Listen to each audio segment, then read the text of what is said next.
Hello friends, my name is Mohammad Salman and welcome to my channel bio की पाठशाला। तो आज की वीडियो में हम डिस्कस करेंगे डार्विनिज़म के बारे में। देखिए, बायोलॉजिकल इवोल्यूशंस में बहुत सारे अलग अलग साइंटिस्ट आए थे, उन्होंने अपनी थ्योरी को दी, लेकिन डार्विनिज़म ने सभी को अफेक्ट करके रख दिया था, यानी सबको प्रभावित करके रख दिया था। डार्विनिज़म थ्योरी या डार्विन कह सकते हैं कि ये ज़्यादा हर एक स्टूडेंट, यानी कि दुनिया में जितने भी साइंस के स्टूडेंट हैं सबके दिलों पर ये राज करते हैं। ठीक है, तो डार्विन और एक और साइंटिस्ट है जिनका नाम था वैलेस। ये वैलेस और डार्विन दोनों एक ही तरह के साइंटिस्ट थे, दोनों नेचुरिस्ट थे, दोनों बायोलॉजिस्ट थे। उन दोनों को नेचर से बहुत ज़्यादा प्यार था। नेचर को, चीज़ों को समझने में उनको बहुत ज़्यादा दिलचस्पी रहती थी। एनिमल्स को जानने में, प्लांट पौधों को बात जानने में इनको बहुत ज़्यादा इंटरेस्ट था इस चीज़ में। अल्फ्रेड रसल वैलेस जो कि इनके दोस्त भी थे, ठीक है, और ये दोनों जो साइंटिस्ट हैं ये किससे अफेक्ट हुए थे, यानी किससे प्रभावित हुए थे, उनका नाम था टी.आर. माल्थस। उनकी एक बुक थी शायद पॉपुलेशन नाम की, और इन्होंने दोनों ने जब इस किताब को, बुक को पढ़ा था पॉपुलेशंस, तो दोनों ने ये तय किया कि वाकई में सचमुच सर्वाइवल ऑफ द फिटेस्ट, यानी सर्वाइवल ऑफ द फिटेस्ट और नेचुरल सिलेक्शन नाम की कोई चीज़ होती है। नेचर उसी को सिलेक्ट करता है जो ज़्यादा सूटेबल होता है, जो नेचर को पूरी तरह से अडॉप्ट कर लिया है, हमेशा नेचर उसी को सिलेक्ट करता है। ठीक है, अब देखिए, जो डार्विन ने जो अपनी बुक लिखी थी, उस बुक का नाम था the origin of species by. अभी मैं बताता हूँ कि कैसे क्या हुआ था। सबसे पहले मैं डिस्कस कर लेता हूँ कि चार्ल्स डार्विन का जो बॉर्न हुआ था। Charles Darwin was born 12 February 1809, Shrewsbury England में इनका जन्म हुआ था। ठीक है, और ये एक, हम कह सकते हैं कि इनके घर में सभी के सभी डॉक्टर थे, तो ये भी एक तरह की डॉक्टर्स से हम कह सकते हैं हेल्थ वर्कर में ये काम करते थे, हेल्थ से रिलेटेड। ठीक है, और इनका लेकिन उन चीज़ में मन नहीं लगता था। ये नेचर से बिल्कुल करीब थे, ये नेचर को जानना चाहते थे, नेचुरल थिंग्स को जानना ज़्यादा अच्छा लगता था इनको। तो क्या हुआ था कि उस वक्त इंग्लैंड में जो भी गवर्नमेंट रही होगी, या हम कह सकते हैं ब्रिटिश गवर्नमेंट, तो ब्रिटिश गवर्नमेंट को न्योता दिया कि आप HMS बीगल नाम की एक उस वक्त जहाज़ बनाई गई थी। उन्होंने कहा था कि HMS बीगल पर आप, चार्ल्स डार्विन, आप बैठ करके दुनिया के जितने भी ऑर्गेनिज्म हैं, प्लांट, नेचर को आप समझिए और इसके बारे में जानिए और अपनी बुक में लिखिए। तो जो डार्विन ने ये सुनकर के इनको बहुत अच्छा लगा कि मैं जाऊंगा, और यहाँ ये यात्रा, जो जर्नी थी, वो पूरी 5 साल की थी। ठीक है, 1831 में स्टार्ट हुआ था। सबसे पहले मैं बता दूं कि इनका जन्म कहाँ हुआ। 1819 में इनका जन्म हुआ था। उसके बाद 21 साल की उम्र में, यानी कि 1831 में इन्होंने, 1831 से लेकर के 1836 तक इन्होंने पूरी दुनिया की यात्रा की। इन्होंने बहुत सारे कंटिनेंट और आइलैंड पर जाकर रहा, वहाँ के ऑर्गेनिज्म को देखा, तमाम तरह की अलग अलग बर्ड्स की स्पीसीज़ को देखी, इतनी सारी वैरायटी इन्होंने देखी बर्ड्स की, रेप्टाइल्स की वैरायटी इन्होंने देखी, एम्फीबियंस की वैरायटी इन्होंने देखी। उसके बाद इन्होंने वाकई में इन्होंने ये तो सारी चीज़ें डिस्कस करने के बाद इन्होंने 2 किताबें भी लिखी थी। वैसे भी इन्होंने बहुत सारी किताबें लिखी थी, लेकिन 2 बुक्स इनकी बहुत ज़्यादा फेमस है। The origin of species by means of natural selection, और दूसरी बुक का नाम है the descent of man and selection in relation to sex. और इस बुक के अंदर इन्होंने ही बताया है कि चार्ल्स डार्विन कहते हैं कि ह्यूमन जो है वो असल में ऐप से इवॉल्व हुआ है, यानी कि मंकी से इवॉल्व हुआ है। ठीक है, तो इस बुक के अंदर, इस लेक्चर के अंदर हम केवल the origin of species by means of natural selection को ही हम डिस्कस करेंगे। ठीक है, तो इन्होंने, देखिए इस डायग्राम को आप देख सकते हैं, इन्होंने कहाँ से यात्राएं की थी। देखिए ये पूरा यहाँ से स्टार्ट हुआ है 1831 से, इंग्लैंड से, और इस तरीके से इन्होंने पूरी जर्नी करते करते यहाँ से, इस तरीके से यहाँ से ऑस्ट्रेलिया के महाद्वीप, बहुत सारी इन्होंने कॉन्टिनेंट को और आइलैंड को देखते हुए वापस ये अपने 5 साल बाद अपने देश वापस लौटे थे। ठीक है, इनकी जो थ्योरी है इसका नाम है थ्योरी ऑफ स्पेशल। अच्छा है, क्यों बता दूं कि ओरिजिन ऑफ स्पीसीज़, इनका जो डार्विनिज्म थे, या चार्ल्स डार्विन थे, वो थ्योरी ऑफ स्पेशल क्रिएशन में बहुत ज़्यादा विश्वास करते, यानी कि इनका कट्टर ये आस्तिक थे, ये भगवान में बहुत ज़्यादा विश्वास करते थे। लेकिन जब इन्होंने 5 साल की यात्रा की थी, इनका पूरा माइंड एकदम बदल गया था। तो इनका कहना था कि जैसे जैसे मैं साइंस को पढ़ता चला गया, जैसे जैसे मैं नेचर को समझता चला गया, नेचुरल थिंग्स को मैं पढ़ता चला गया, मेरे अंदर नई नई चीज़ें ने इवॉल्व होना स्टार्ट किया, कि मैंने नई नई चीज़ों को जानना स्टार्ट किया। तब इन्होंने, बाद में ये एथिस्ट हो गए थे, यानी कि इनका जो भगवान में विश्वास था वो पूरी तरह से ख़त्म हो चुका था। हाँ, तो आप इस डायग्राम को आप देख सकते हैं कि कहाँ से किस तरह से इन्होंने जर्नी की थी।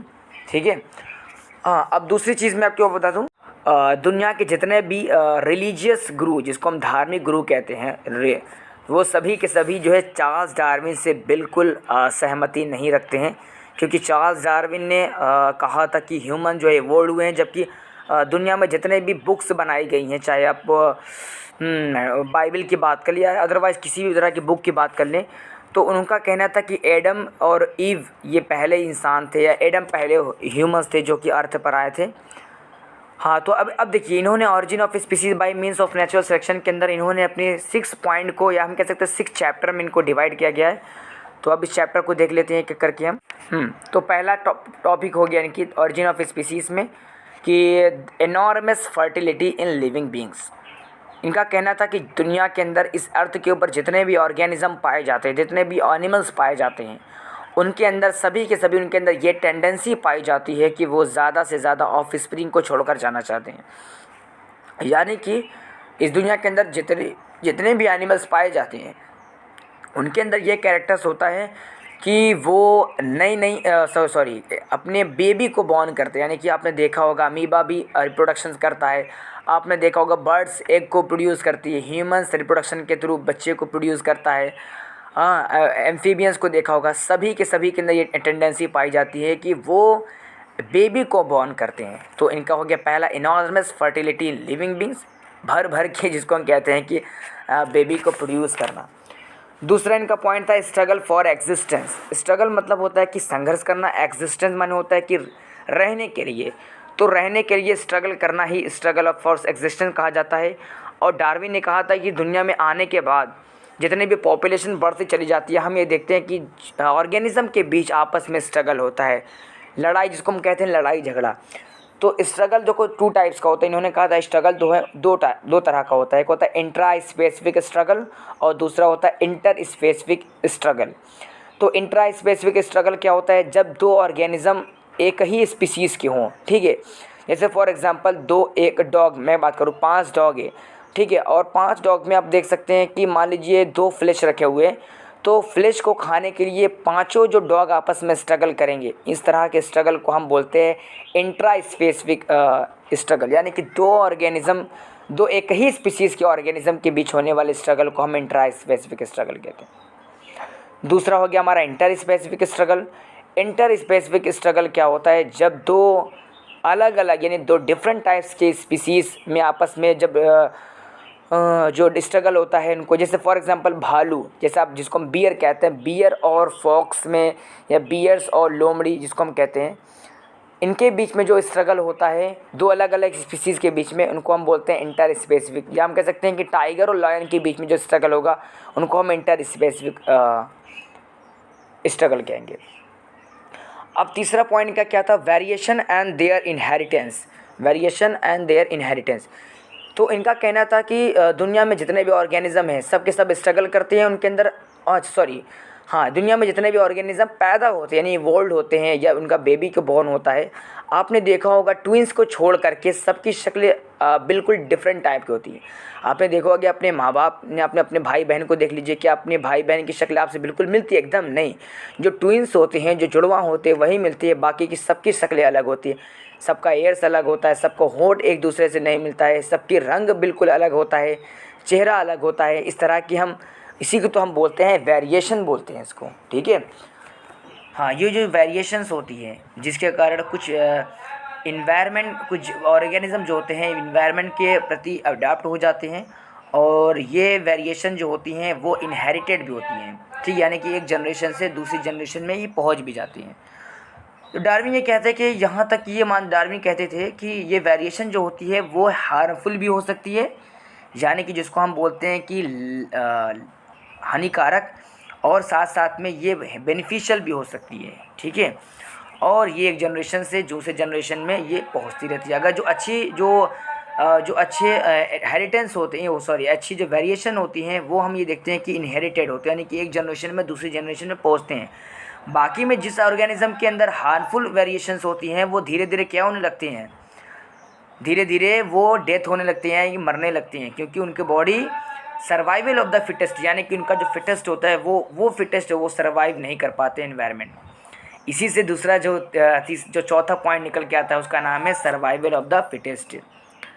चलिए इसमें देखिए डार्विन ने क्या कहा था कि वही ऑर्गेनिज्म जीवित रहता है, वही ऑर्गेनिज्म सर्वाइव करता है जो स्ट्रगल फॉर एग्जिस्टेंस में इन्वायरमेंट के प्रति अपनी बॉडी को अडाप्ट कर लेता है और इसी के अनुसार अपनी बॉडी को के अंदर चेंजेस चेंजेस करता रहता है और खुद को एकदम वातावरण के अनुकूल यानी इन्वायरमेंट के प्रति एकदम अडाप्ट हो जाती हैं। ठीक है, एडाप्टेशन से वह सशक्त होता है। जैसे कि फॉर एग्जांपल मैं आपको बता दूं कि जितने भी आपने देखा होगा कैमल्स को मैं एग्जांपल दिया था, कैमल्स ने क्या है डेजर्ट के प्रति उसका बॉडी पूरी तरह से अनुकूल है।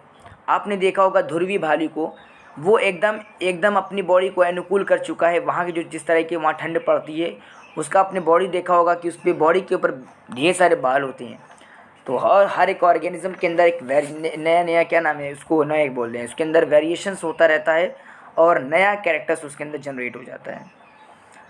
ठीक है, तो जो जिसके अंदर जो वातावरण के अनुकूल अपनी बॉडी को नहीं ढाल पाता है वो क्या हो जाता है, धीरे धीरे नष्ट हो जाते हैं या ख़त्म हो जाते हैं। और जो फिटेस्ट सर्वाइव कर जाते हैं या जो अभी ऑर्गेनिज्म सर्वाइव कर जाते हैं वही जो है आगे चल कर के नई स्पीसीज़ बनती हैं। तो यहाँ से आप एक नया 5th पॉइंट आता है जिसका नाम है नेचुरल सिलेक्शन।